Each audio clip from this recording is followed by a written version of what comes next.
ba ndeko balandi ndenge mesana na bino parce que bino pe mesana na biso to signer contrat entre biso na bino eza pambate eza pona kolukela bino ba information komemela bino o bolingi koyoka tant mususu bazoloba ngona ndenge mususu bokoyoka ngote yango to memela kabino ya lelo to kutani lisusu masobeza ebele makambo ko salema na mboka na biso boyebi ya mboka ndenge ezali ko yango wana to sélectionner pona bino moko ya ba avocat ya Jean Domi Dongala moko ya ba oyo ba organiser eloko oyo babengi comité de soutien pour la libération de l'honorable Jean Domi Dongala ezali bongo maître Kapiamba oyo azali bongo président national ya CAJ association congolaise pour l'accès à la justice mbote maître mbote muta laitière esengweza biso pambate tokutani lelo pona tobeta masolo ya comité de soutien pour la libération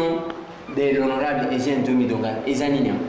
Alors comité oyo ezali groupement ya ba ONG ya mboka na biso ba ONG national na ba personnalité oyo bazali engagé pour na droit de l'homme pour na démocratie pe pour na mboka na biso to sangani na bango nyonso pour que to cha mayele na biso ensemble oyo ekoki ko salisa biso to koma na libération ya Domi Dongala parce que yebi ka ndenge oti kolobela ngo awa depuis le 26 mars ya mboka ya année oyo Domi Dongala azali formellement condamné na Cour suprême de justice ba condamné kaka pona ba raison politique.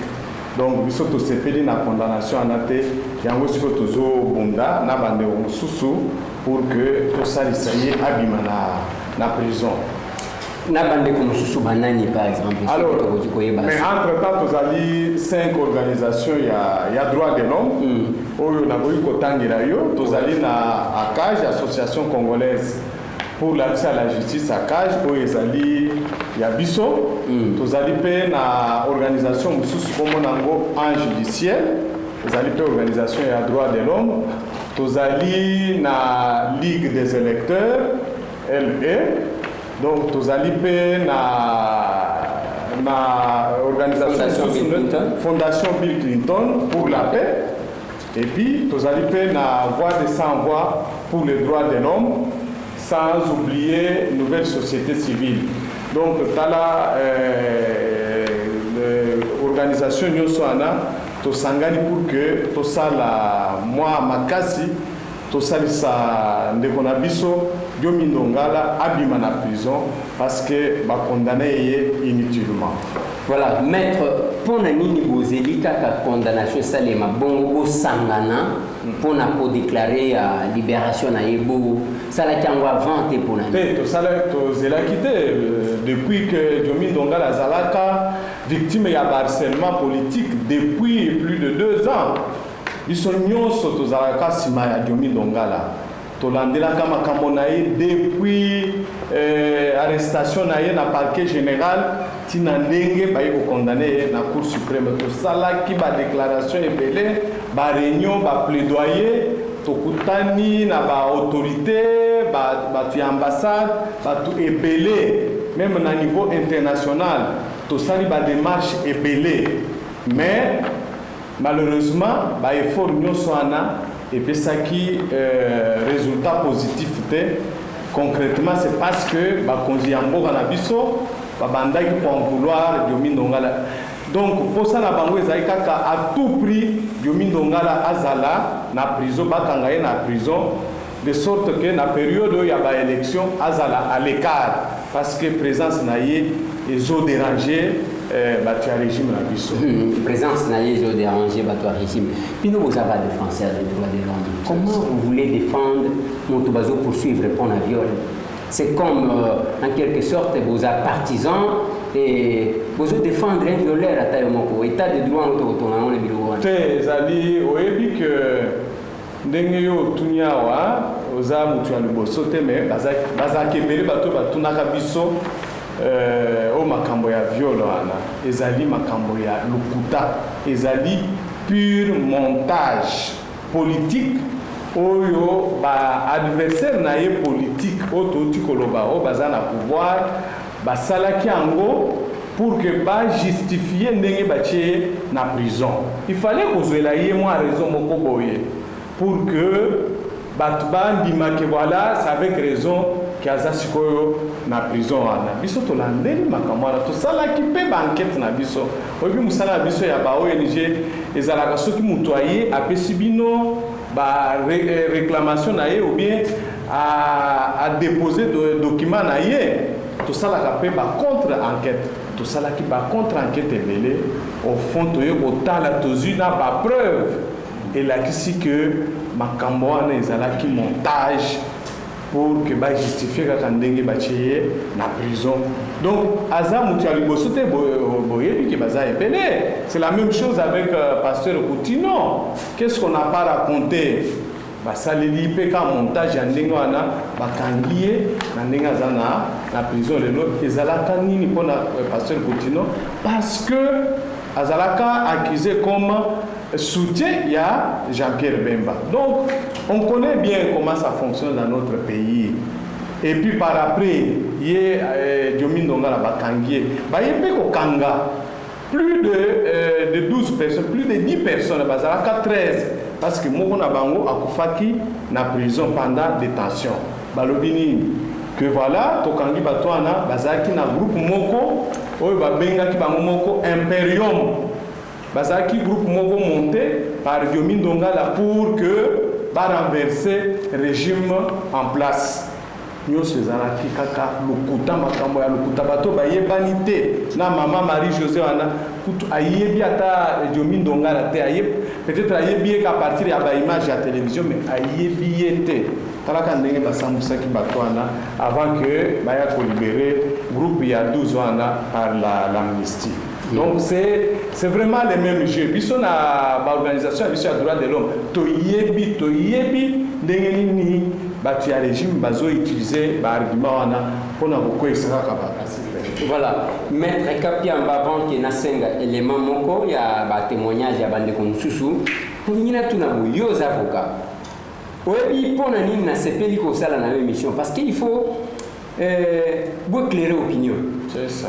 Yona maître Bondo, tala français Milaï. Mais beaucoup de défendre client na binoté.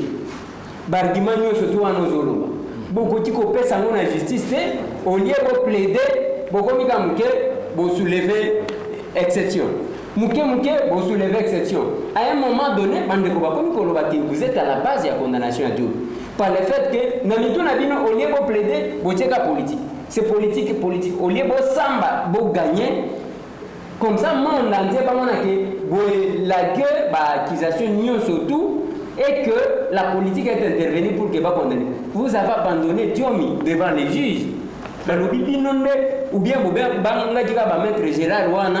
Il y a liboso na lingina préciser lo moko. Biso na kati ya makambo ya honorable Diomi Ndongala. To intervenaki neti observateur organisation à droit de l'homme tozalaka ebele to bano sala observation suivi de sala na biso ezalaka soki procès moko emblématique neti oyaye ezoleka biso mosala na biso ezalaka tozawana tozokengela pour que to se rassurer que ba règle ya procédure na ba règle mosusu ya procès ezali respecté de musalo biso to bando sala. Donc to kotaki penza na kati neti na défense te défense na biso ezaki penza ya libanda to bando défendre que muta Diomi Ndongala azwa pe procès équitable.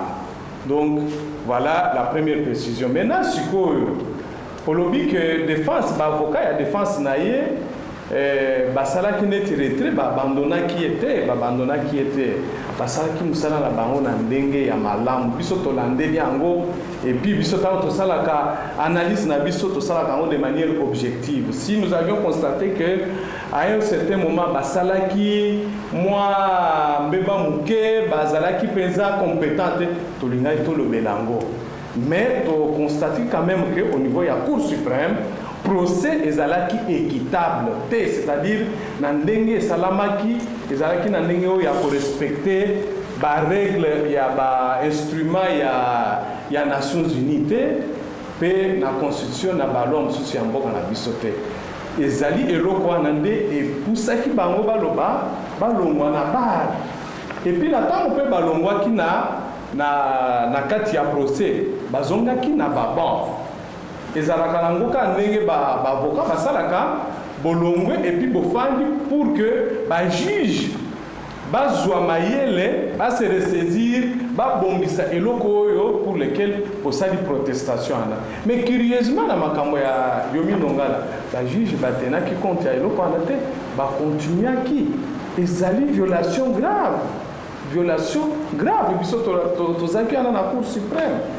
Donc attitude oyo ya malamu si réellement ba juge oyo ya Cour suprême bazalaka impartiaux indépendant balingaki kaka basuspendre batali balobi mais bavocat na ye bakei biso moko tokoki kocontinue boye parce que soki tocontinue boye bakokritike biso bakolobaki tosali procès moko en absence ya avocat na ye. Mais bango comme bazwaki déjà apparemment bainstruction pour que oyo eya bakontinuaki ta na procès na bango ntina ndenge bakondanaki Yomi Ndongala. Epuis tala mpe erreur mosusu basilisi procès na bango baye korendre décision na bango en absence même ya Yomi Ndongala na baavocat.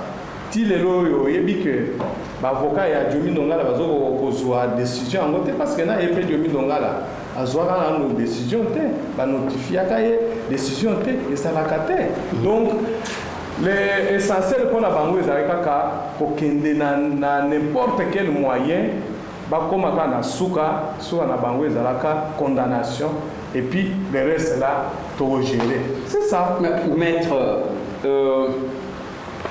quelque part là nazomona neti c'est parce que bandeko ngai oyebi que tozalaki kolandela bino na système ya lisu likolo ya lisu chaque audience tozalaki même mokolo oyo bamemaki biso lokola bapuku bakei na biso na prison. Maître baavocat ya parti mosusu balobi ke même bajuge balobi ke bozalaki kosala oyo bino bajuriste bobengi manœuvre dilatoire. Donc bozangi baargument bozolekisa temps vous allez des exceptions en exception allez vous soulever exception mokolo wana eliki tokosamba lobi o Diomi alobi azobela boyina boye balobi bamanœuvre wana nde balembaki kokende de report en report. En plus ntango ozoloba je comprends que ozoprotéger Caïman na bino Caïman nde kobenganaka maître Bondo parce que ye bango bayebi que la Cour suprême de justice après Nzambe le chef de l'État ya okot après Nzambe eza bato wana soki bakondane yo eza difficile ya ke balongola l'État. Mais il faut pas condamner on a ndenge ya correspond. Mais bino boyebi que y a ce danger là. Retrait wana. Ozomona te que soki peut-être argument ezalaka ndenge ozoloba ke argument ezali ya ko démontrer que Diomi a violaki te ezaka ba manœuvre ba montage. Soki ezalaka débat wana salemaka entre ba défense na bandeko mosusu wana bakokaki même s'il fallait condamner Diomi balingaki condamner quand même ba mwa mbula muke mais le fait de l'abandonner il y a quand même la part de responsabilité à l'avocat na égalité parce que oyebi d'abord avant ya kokoma na condamnation ezalaka séquence to bengaka na français instruction ezalaka nini ezalaka yo ozali accusé babengi yo okomi liboso ya bajuge et puis bakopose yo baquestion baotuna yo ya liboso est-ce que o makambo oyo balobi ke yo salaki est-ce que oyebi yango oui ou non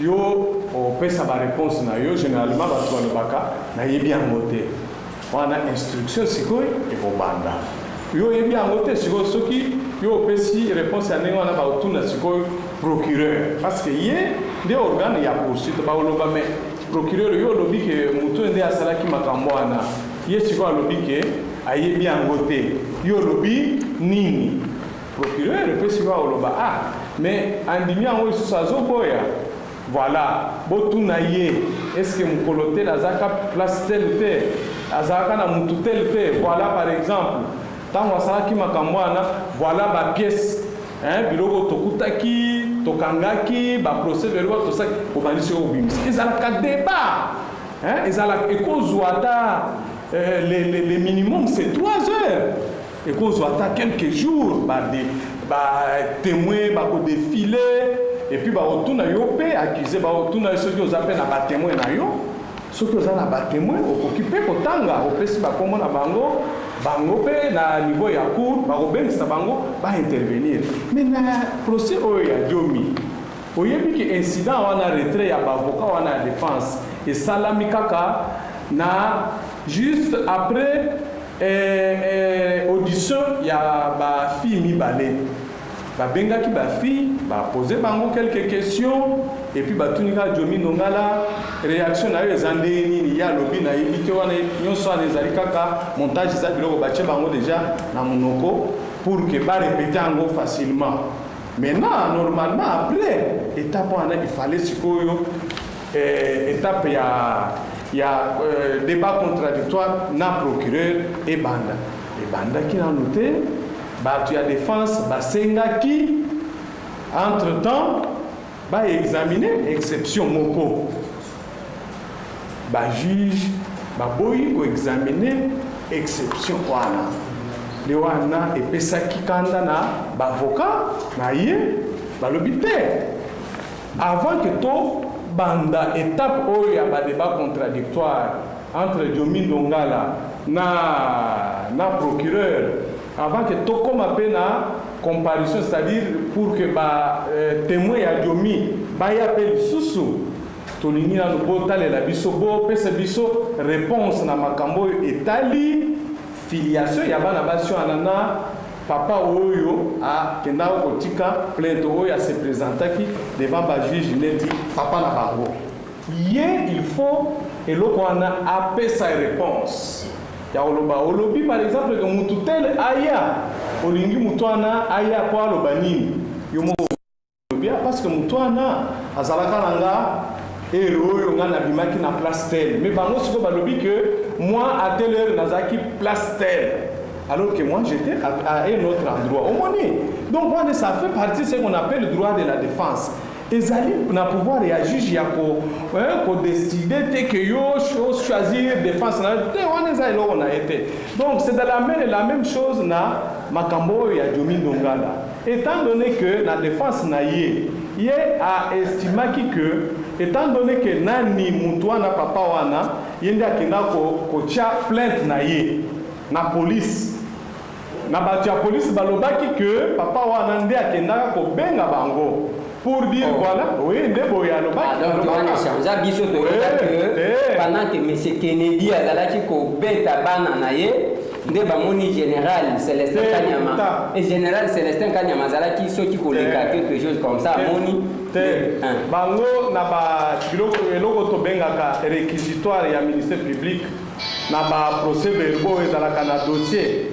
bango balobi que papa wana abanda kolanda bana na ye selon récit na bango abanda kolanda bango kofile bango parce que azwaka ba information avant que bana na ye babanda kosala mwa vie moko ya mabe na mutu moko oyo ayebanaki te.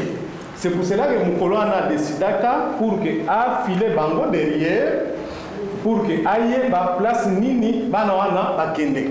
C'est comme ça qu'à Komakati, selon Mouye Papa Wana, à Komakati, na bureau, il y a parti à Diomi Ndongala. Il faut comprendre que tant que Komikuna, à Fanda Kasogi na restaurant Moko Boye, à Tiki Bango Bakoti, à Bando File Bango, tant que Bimaka, de à Kanga Bango, à Bengape, police, pour que va constater ma Kamboala. Or, il a été constaté que Azaraka Papa na Bangote, bato ebele ba témoignage et la kisaka que ezalaka bana na yete c'était un montage yé azalaka il paraît il était utilisé. C'est pour cela que défense balobaka avant de continuer to lingi to yeba lié nini yé papa oyo azalaka na ba fille parce que selon l'information biso toza nango aza tata na bango te sikoyo juge il faut to vérifier nanu eloko wana parce que s'il est établi finalement que yé azalaka sima ya montage wana azalaka utilisé pour pousser ces filles là. Donc, il pouvait être poursuivi comme Moutoyo entretanaka, ma fille n'a pas makambo ya mabe, et ça allait se retourner contre lui. Non, mais faut dénoncer ça, c'est la commission d'une infraction. Ce n'est pas seulement Moboti à moi, non, non. Comme on a besoin de ça, la police place où on a besoin de ça. Il n'y a pas de problème. De deux sikoyo. Ezalaka fait problème, sous deuxième problème, ezalaka âge. Il y a ma fille. Parce qu'il y a dit qu'il y a makambo, il y a viol. Il y a âge moko en ce qui concerne le viol sur mineur. Il y a l'âge, il y a majorité. Ceux qui qui violent, on ne peut pas considérer ça comme viol sur mineur, mais comme viol sur majeur. Donc, on a peine des aliments différentes plutôt, on a peine pour administrer la moto qui viole sur mineur. Il y a alobaki ke bano wana bazali ba mineur. Na ba information ya ba avocat ya défense. Na ba élément au bazaki nango elakisaki que déclaration ya yo ana ya kolobo alobaki na police pour dire que boya ko sali sangai parce que bana nanga baza ba mineur na kuti bango ba violer ezalaka ya lokuta parce que ba fille ana bazaka ba majeur. Plus de 10 ans. Merci ben très. En attendant toujours un témoignage ya ba o ba ebi agent Diomi Dungala bandeko ba pesaki ba témoignage sur agent Diomi Dungala bongo tozonga na tuna yo moi tuna moko mibale tout ce qui s'est mission. À tout moment on s'est retrouvés ensemble pour les situations politiques depuis la conférence nationale souveraine, depuis les HLPT, depuis les dialogues inter-congolais et pendant l'organisation des élections de 2011. À ce moment, je vois mon frère, maître Chabani qui est là, et je vois encore Fatima. Je félicite au nom de choses. C'est ici qu'avec Diomi Dungala, le secrétaire général à son temps de de presse Chabani, que nous avons programmé Étienne Tshisekedi candidat commun. Et moi, votre serviteur, à ce moment, je faisais la modération. Et c'est ici que, au nom des collègues, j'ai dit tout haut que c'était Étienne Tshisekedi, notre candidat commun aux élections présidentielles. Aujourd'hui, quand je vois ce qui est arrivé à Diomi, je me dis, ça pouvait arriver à Chabani, ça pouvait arriver à Jean-Claude Vomba. Et pourquoi ça ne pouvait pas arriver même à notre frère Félix Tshisekedi qui est dans cette salle et qui a bien fait d'être présent dans des cérémonies comme celle-ci. Parce que sa présence nous réconforte dans le combat. À chaque moment qu'on parle de Diomi, on lit les noms de Diomi avec le combat qu'on a mené pendant les élections présidentielles avec notre candidat commun Étienne Tshisekedi. Et je pense que voir notre frère Félix dans la salle, c'est un grand signal. Au nom des collègues, je pense que vous avez bien fait d'être dans la salle pour parler de Dieu. Mais pour les témoignages, mais beaucoup de gens, c'était au moins 15. Il faut distribuer aux amis qui veulent porter des chapeaux. L'homme de la presse, à chaque fois qu'on terminait le point de presse ici, on allait à la presse d'accompagner le comité organisateur. De ne pas trop réclamer le coupage au comité organisateur. Et le fils de mon oncle, Nota Diomi Gaston, Dongala Diogaz, président des jeunes.